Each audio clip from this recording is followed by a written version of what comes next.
ஹாய்ங்க, எல்லாம் எப்படி இருக்கீங்க? நல்லா இருப்பீங்கன்னு நம்புகிறேன். இன்றைக்கி நம்ம வீட்டில் தக்காளி தொக்கு செஞ்சது தான் ரெசிபி. அதுக்கு தக்காளி நல்லா பொடியாக நான் ஒரு 10 தக்காளி வந்து நான் எடுத்திருக்கேன். நம்ம ஆள் குவான்டிட்டிக்கு தகுந்த மாதிரி எடுத்துக்கலாம்.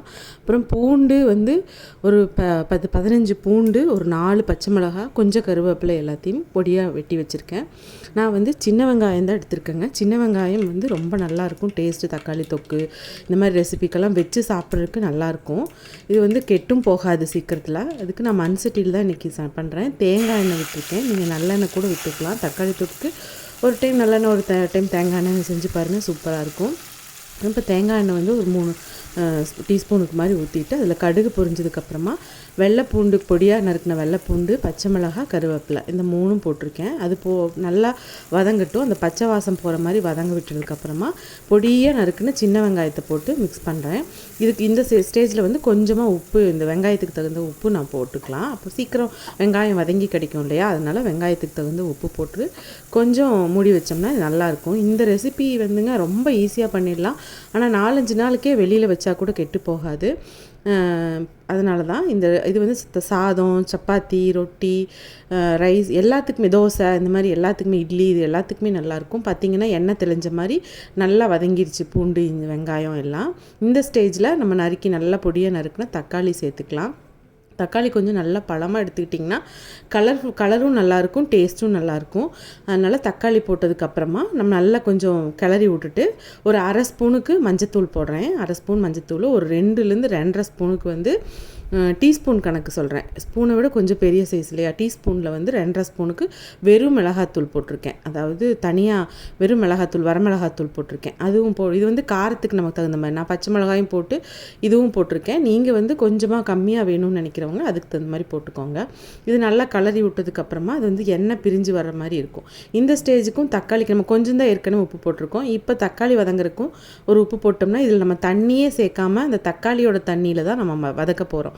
அப்போ என்னென்னா கெட்டும் போகாது, அந்த தக்காளியோட தண்ணி இருக்கிறதுனால சூப்பராக வெந்தும் கிடைக்கும். பார்த்திங்கன்னா எண்ணெய் தெளிஞ்சு இருக்குதா, இது நம்ம இப்படி மூடி போட்டு கொஞ்சமாக ஒரு 2 நிமிஷம் வேக விட்டு மறுபடியும் திருப்பி மூடியை ஓப்பன் பண்ணி கிளறி விட்டு பண்ணிங்கன்னா கொஞ்சம் சீக்கிரம் வந்து நல்லாவும் வெந்து கிடைக்கும், அடியும் பிடிச்சிடாது.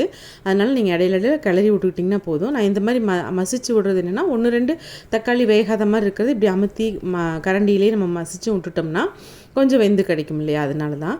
மறுபடியும் திரும்ப நம்ம வந்து மூடி போட்டு மூடி வச்சிட்டோம்னா கொஞ்சம் நல்லாவே இதாகிட்ருக்கும். இப்படியே ஒரு 10 நிமிஷத்தில் இது ரெடி ஆயிருங்க. அதில் வந்து நம்ம அடிக்கடி இது செஞ்சு கிளறி விட்டுட்ருக்கணும். பார்த்திங்கன்னா எண்ணெய் எப்படி தெளிஞ்சு வருது, நம்ம ஊற்றின எண்ணெயெல்லாம் வந்து நம்மளுக்கு நல்லாவே தெளிஞ்சு கிடைக்கும். உங்களுக்கு மண் சட்டிங்கும் போது அந்த எண்ணெயை உறிஞ்சி வச்சுக்கிற தன்மை மண் சட்டிக்கு இருக்குது இல்லையா, அதனால் உங்களுக்கு வந்து இந்த எண்ணெய் வந்து உங்களுக்கு கொண்டு வந்து கொடுக்கறதுக்கு அப்படி எடுத்து கொடுக்கும். அந்த செய்யும்போதே நல்லாயிருக்கும். அதனால் நான் இதில் மண் சட்டியில் தக்காளி தொக்கு பண்ணோம் அப்படின்னு சொல்லிட்டு உங்களுக்கு பண்ணியிருப்பேன். பாருங்கள், நல்லாவே உங்களுக்கு எண்ணெய் தெளிஞ்சு வரும். இது ரொம்ப டேஸ்ட்டாக இருக்குங்க. இந்த தக்காளி தொக்கு சூப்பராக இருக்கும், நல்லாவே மசிஞ்சிருச்சு. பார்த்திங்கன்னா தெரியும். இது கடைசியாக நான் போட்டிருக்கிறது வந்து மணத்துக்காக, அந்த ஃப்ரேக்ரன்ஸுக்காக 1 ஸ்பூனுக்கு, குட்டி ஸ்பூன் 1 ஸ்பூனுக்கு சீரகத்தூள் போட்டிருக்கேன். அப்புறம் வழக்கம் போல் மலைச்சாரல் மாதிரி மல்லித்தலை வந்து நல்லா ஃப்ரெஷ்ஷாக இருந்துச்சு, நிறையாவே சேர்த்துருக்குறேங்க. அந்த மணமும் இந்த சீரகத்தோட கடைசியாக போட்டதையும் நம்ம ஸ்டவ் ஆஃப் பண்ணிடலாம். இப்போ கொதிக்கிறது வந்து அந்த சூட்டு மண் சட்டியோட சூட்டுக்கு தான் அது கொதிச்சிட்ருக்கு. நான் இப்போ ஆஃப் பண்ணியாச்சு. பார்த்திங்கன்னா தெரியும், அந்த ஆவி பறந்துட்டு அந்த சூடு எண்ணெய் தெளிஞ்சு பார்க்கவே அல்டிமேட்டாக இருக்குங்க. டேஸ்ட் வந்து அடிப்பொலிங்க. டேஸ்ட்டுக்கு நான் கேரண்டிங்கிற மாதிரி நான் வந்து இந்த குட்டி குட்டியாக ஊத்தப்பம் மாதிரி இது இந்த மாவு வந்து அரைக்கிறது எப்படின்னு நான் ஒரு ரெசிபி வீடியோ போடுறேன். இந்த மாதிரி மாவு அரைச்சிங்கன்னா திருப்பி போடாமல் எடுக்கிறது. இது ஊத்தப்பம் அளவுக்கு தான் நம்ம ஊற்றுவோம். ஆனால் அந்த திருப்பி போடாமல் செய்யும்போது அந்த ஓட்டையாக போட்டு சூப்பராக இருக்கும். ரொம்ப ஸ்பாஞ்சி தோசைன்னு சொல்லலாம். இந்த ஸ்பாஞ்சி தோசைக்கு சூப்பராக இருக்கும், இட்லிக்கு நல்லாயிருக்கும், ரைஸுக்கு நல்லாயிருக்கும் இந்த தொக்கு. இது வந்து நீங்கள் ஃப்ரிட்ஜில் ஸ்டோர் பண்ணிங்கன்னா ஒரு 10 நாள் 15 நாளே வந்து எடுத்து நம்ம அடிக்கடி எடுக்கும்போது மட்டும் தண்ணி இல்லாத ஸ்பூன் போட்டு எடுத்திங்கன்னா சூப்பராக இருக்கும். தோசை பார்த்திங்கன்னா மெதுன்னு நல்லா ஸ்பாஞ்சியாக சூப்பராக இருக்கும்.